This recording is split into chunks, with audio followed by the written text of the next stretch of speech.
everyone, welcome back to my YouTube channel. Today I want to talk to you guys all about doing stuff for free as a business owner.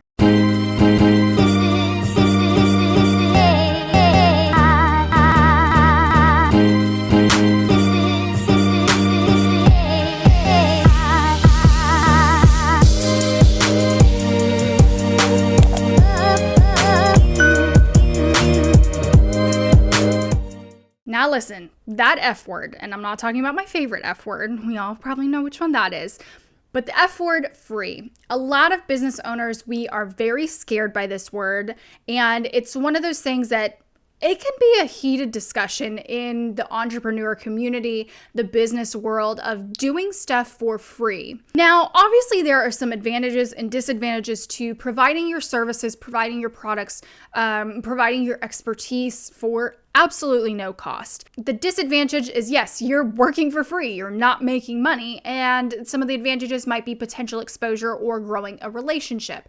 And even within those subsets of those pros and cons, there are pros and cons to each of those.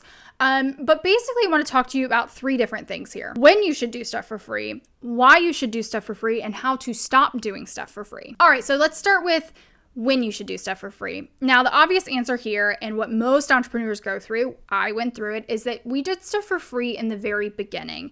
You would provide a level of service, you would give almost a free trial to a client in order to get their case study, get referrals, gain experience. And while I still think that there is value in that, I think we need to redefine what that looks like. So for instance, when I first started, I would be giving away social media strategies, content strategies, months worth of posts, and I give it away for free for no exchange. And I would hope for a testimonial in return, or I'd hope for, something I could put on my resume in return. And I think that's the wrong way to go about it.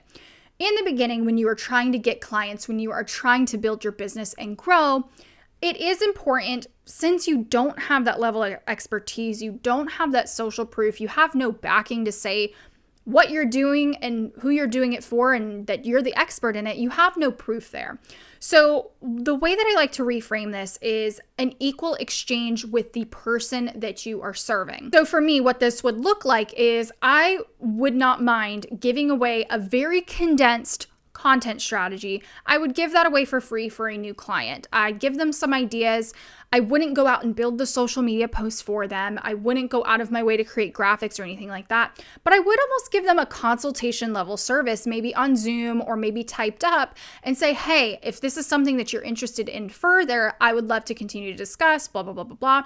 But in exchange for giving you this content strategy, would you mind providing me a video testimonial or something that feels good to you, saying, hey, would you mind writing a testimonial that I can post on social media? So in the beginning, this is really going to help you build up your rapport, grow in your community, and serve people. So the reasoning why behind this and why you should do stuff for free is, I've kind of already alluded to this, is that you don't quite have the experience. You don't have that expertise just yet to say that you are proficient enough to provide that level of service, to provide that product.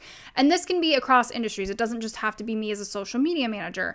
So if you are maybe a hairstylist, obviously you got to go to school, and people will give you you have to give out a discounted rate for providing your services because you might mess up. That's true for any service provider, product maker. You don't know what your end product or your end service is going to do for that client. So there might be some trial and error that you're going to learn both from that client, and that client is going to learn from you.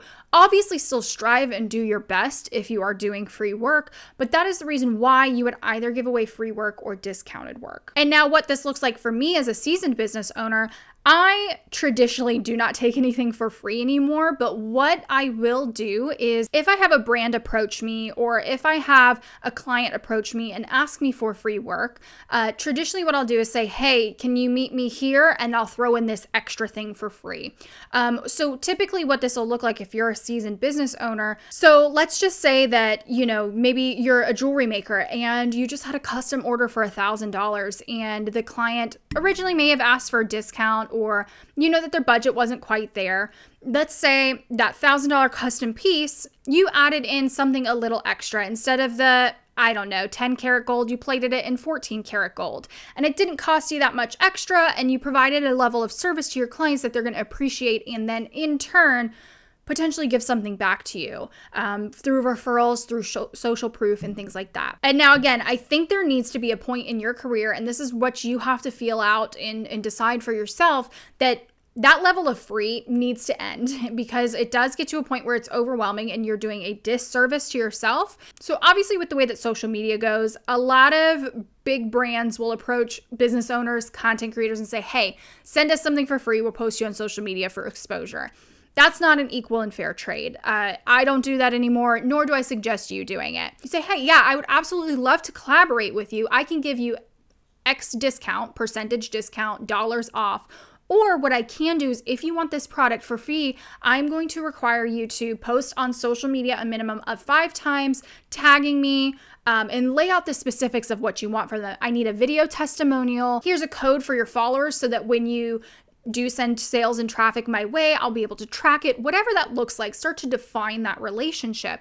And as always, make sure you get a contract. And even if you're sending something for free, send an invoice or some other form of saying, hey, this is how much this is valued, but I'm giving it to you for free or for a discount, to let that client or customer know what they're getting. And there are so many ways to go about this. When I have somebody approach me for a trade or asking for something for free, I simply just say, hey, this is not in my bandwidth.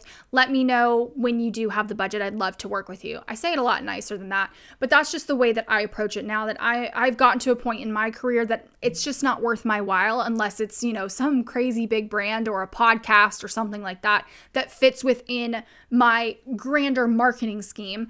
But most of the time it doesn't. And just have to learn to trust your instinct and trust yourself and see what projects or what clients or customers do deserve that level of free and who doesn't, and how it fits in with your business. So this could probably cause a heated discussion. I'd love to hear from you guys in the comments what you think about working or giving away some of your services or products for free.